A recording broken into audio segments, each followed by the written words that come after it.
Welcome back to Across the Board with Ian the Colonel. We're here with Mikey Demus from Skindred, guitarist for the band. Mikey, we are huge fans, and again, we always harp on this. We only put people on the show that we are fans of. Nobody tells us who to put on. Huge Skindred fans. I bought the first album when it first came out, so I've been a fan since the beginning.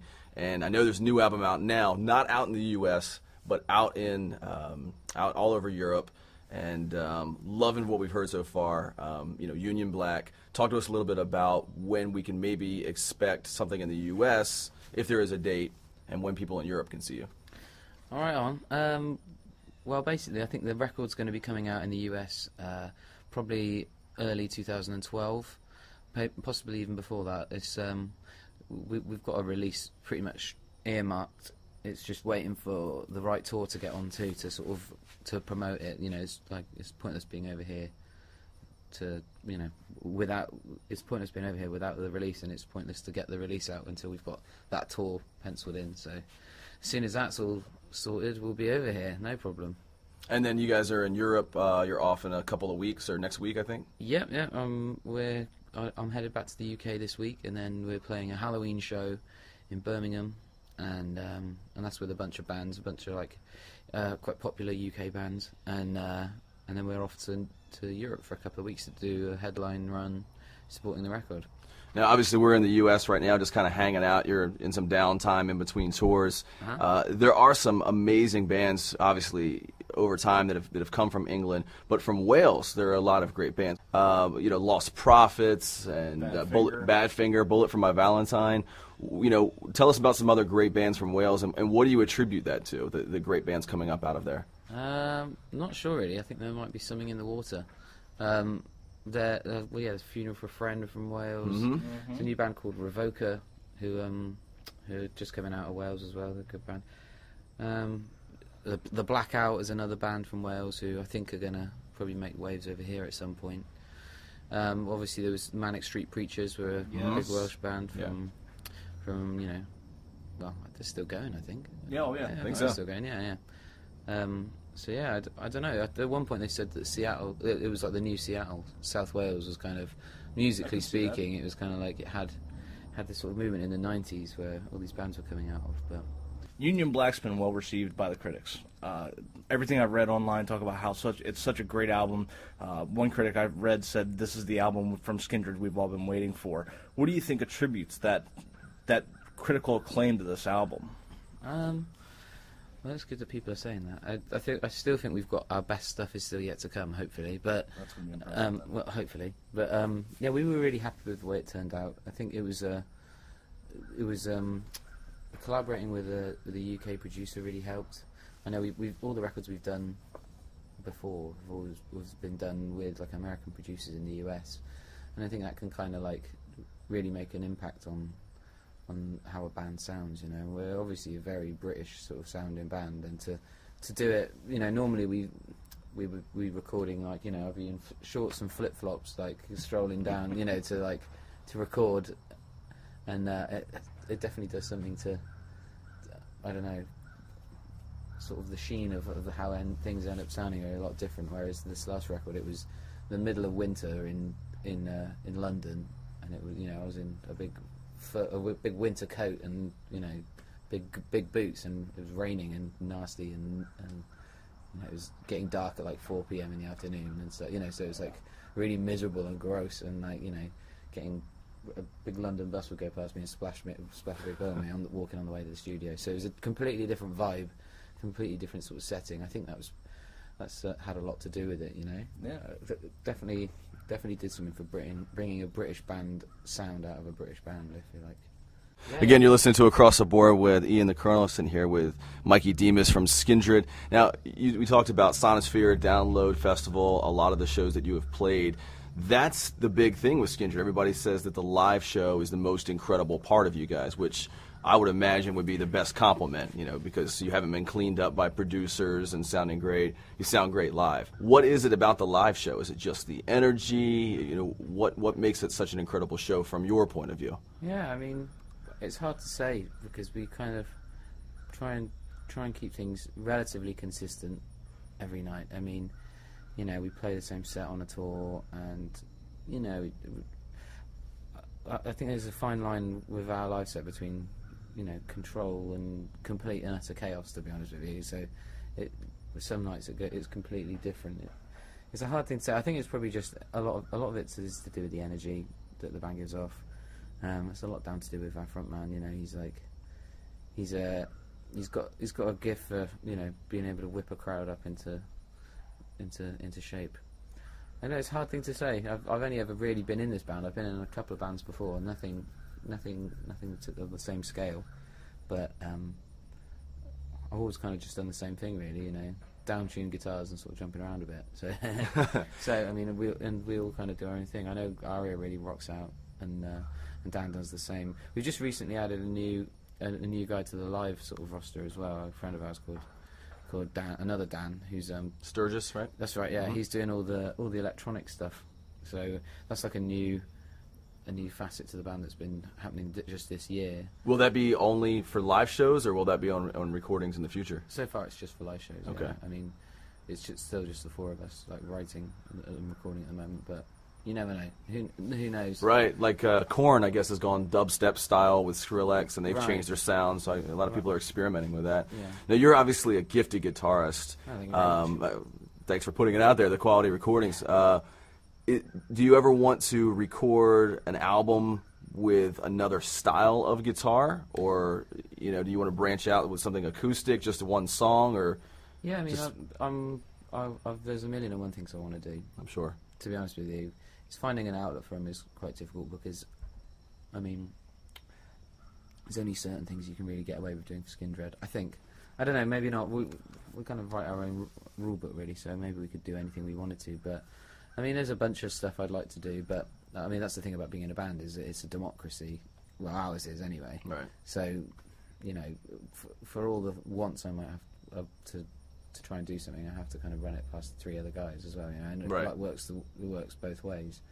You know, some people want to do things which the rest of us don't think is quite Skindred, and so it kind of never really happens. Yeah. But it's a difficult one because at the same time, whilst we've got so much going on, so many different things, it's kind of like a weird, like a filtration process where if it doesn't sound like Skindred at the end of it, then it's like, we don't use it. And it's a hard thing to kind of quantify, like what it sounds like, because it's up to us really. But some things just don't feel right. Right. But I mean, I'd love to do other stuff. I mean, I don't know. I think sometimes I think it's a little bit contrived when like, you know, guitarists do like an acoustic solo thing and stuff. But I mean, I play a lot of acoustic guitar. I'd love to do something, but I'm very picky. Mm-hmm. I'm very I'm my own biggest critic about stuff I do on my own, so nothing really ever sees the light of day. I've got a bunch of projects like in the sidelines. I'm doing like a punk rock band in England with a couple of friends. Nice. Which is just like sort of straight up, sort of sounds a bit like the Bronx or something like that, you know. But that kind of thing, just like really ballsy, sort of, you know, in your face kind of thing. But I don't know if anything will happen with that this year. I think we're doing a record at the moment, and hopefully that'll be out at some point. But and then I've got a few things on the go, just, you know, little outlets here and there, but just pretty much hobby stuff, which hopefully might be able to do something with if I get 5 minutes. If you get 5 minutes. But you know, Skindred's the main focus of all my attention at the moment, you know, outside of my personal life. So. Now, Cut Dem and Warning are the two songs that have been released overseas, and I've heard both of those.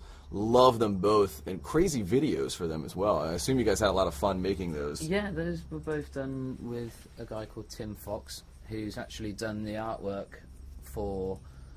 He did the artwork for Roots Rock Riot, and the artwork for Shark Bites and Dogfights, and the artwork for Union Black. He's done quite a lot of stuff for us. He also did. He did the video for Stand for Something as well. Mm-hmm. He's you know, we did all that stuff like to a green screen, obviously, and right. You know, he's really talented with a computer. But, yeah, they both look cool. Now, I love Warning, which you guys recorded with Jacoby Shaddix of Papa Roach.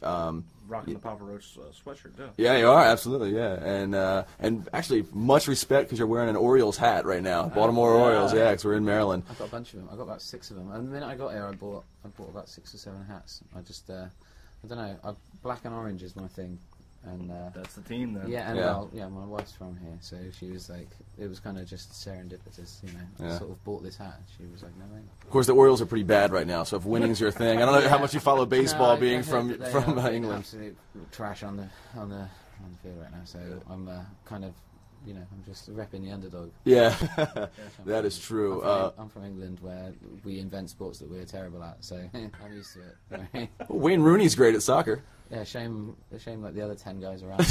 That's a good Oh, point. wow. Ouch. Yeah, the England football, the World Cup squad last year was pretty abysmal, to be honest. Like, It was. I said to my wife the other day, I think I'm just going to back the USA next time, because they seem like a team who actually won it, you know. So, how did you guys get hooked up with Papa Roach? You know, what brought on that collaboration, and what were you thinking when you wrote the guitar parts of that? Because that, to me, sounds a little more punk, hard rock, a little less reggae style. Right. I mean, we've known Papa Roach for 6 or 7 years, I suppose. We did a bunch of touring with them over here and in Canada a while back, and that was when we were still touring Babylon over here. And you know, we played a load of festivals with each other in Europe, done loads of radio shows over here.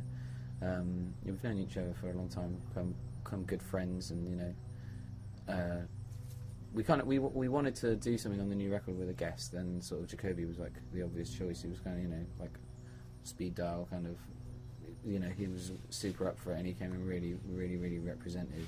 Like, it was funny because they were on tour at the time, and it was really hard to pin down. It was really hard to get hold of. We kind of, him and Benji were like playing sort of phone tag for about 2 weeks. Oh yeah. And we kind of thought like, oh, he's you know, he said he showed loads of interest to do it, but I think it's just not going to happen because we can't lock him down, and this needs to be done like yesterday.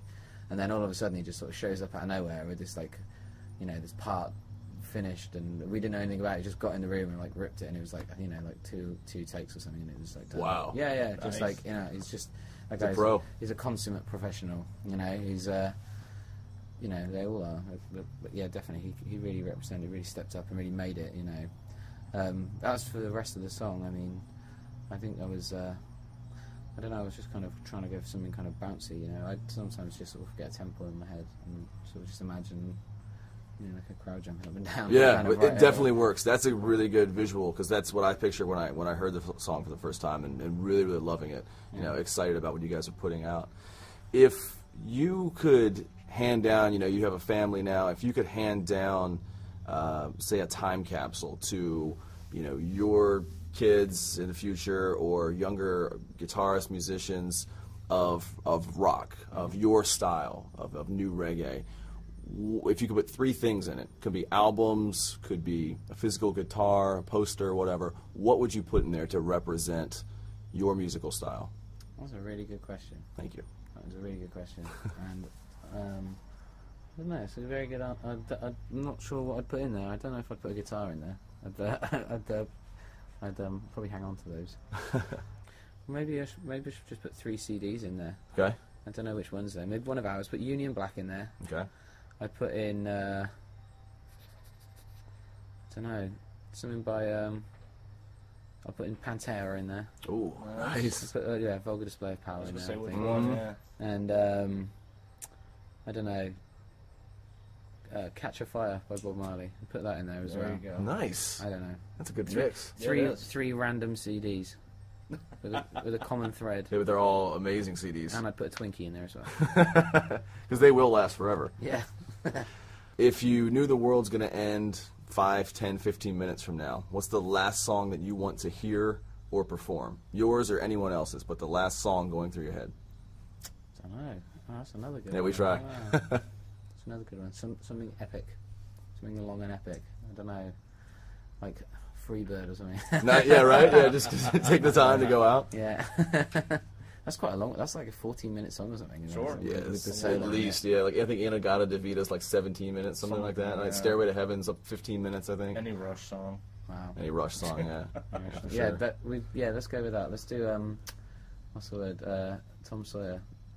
Okay. Rush. Let's go with that. Nice. Nice. Yeah, the song's quite funny. What songs would you like to cover that you haven't, or are you guys not as big into covers? As a band? Yeah, as a band, or as an individual artist. I don't know. I mean, we always talked about doing like maybe taking a handful of like reggae songs and making them sort of aggressive and in your face, or like the other way around, like taking like a bunch of metal songs and doing like just straight up like Lovers Rock style or something. But again, to be honest with you, when time's at such a premium, you kind of just got to put a lot of focus into writing your own stuff. Really, we've done a couple of covers in the past. It's pretty much been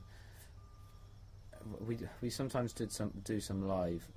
We learned a Max Romeo song, you know, Chase the Devil. It was like on that Prodigy song, you know. Yeah. We did that live a few years ago. Just sort of threw it in the middle of the set. Nice. We did a cover of Back in Black for really for a cover of a CD that was on the cover of a magazine in the UK. That's on YouTube, I think. You can find that. I'll definitely check that out. And we did, obviously there was Electric Avenue that we did, which was kind of, you know, that was kind of a bit fun, quite fun to do. But like I said, it's not something we try and pour too much time into, because I think you can get obsessed over like the little details in it a bit too much, where I think that time's probably best spent putting into some original stuff. But there's, you know, it's not to say we won't maybe do a cover again. Oh, we did Twist and Crawl as well for. That was on the Sky High soundtrack. Which was like a Disney film. That was that was an old Beat cover. So yeah, we've actually done a fair few. So I don't know what I'm talking about. We have had Dave Wakeling. Dave Wakeling's a friend of the show. Yeah, he's a great guy. Yeah. He's hilarious. He's a character. Yeah. And you've played numerous places around the world, every corner almost. You know, where have you not played yet that you really want to play? Really want to go to Central and South America. Haven't played there yet. I'd really like to go to see more of Asia as well, and you know, politically, I'd like to, depending on if it's doable, I'd like to maybe go down to South Africa and play there if that's something that we could do. I mean, we would play anywhere, you know, we'd play anywhere, anytime. It's it's a privilege to be able to travel to do this, you know. It's fun going to new territory and kind of, you know, meeting new people and making new fans. And it's great to go back to like home soil and stuff, you know, and see the fruits of your labour and places you're really familiar with.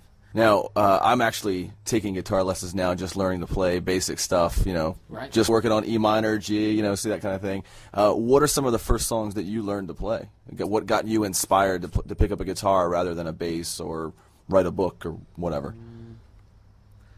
Jimi Hendrix, big influence. I mean, it was a while before I could play much of that stuff. I worked at it though, and I eventually sort of nailed it. I picked up a lot of stuff by ear. Chuck Berry, big influence, like rock and roll, you know. Smoke on the Water, things like that. Things that you can play on one string. I bought like I would buy like tab books, you know what I mean. I can't read music, but I used to. Really? Yeah, but I can. I would get tab books and just sort of learn stuff like that and sort of make things up. My dad taught me a bunch of like chords and stuff because he's been playing for years. But I pretty much taught myself in my bedroom as a kid, you know, just like practice, just hammered away at it for like hours a day. Wow. Yeah. First guitar? First guitar was just a Fender Strat. Nice.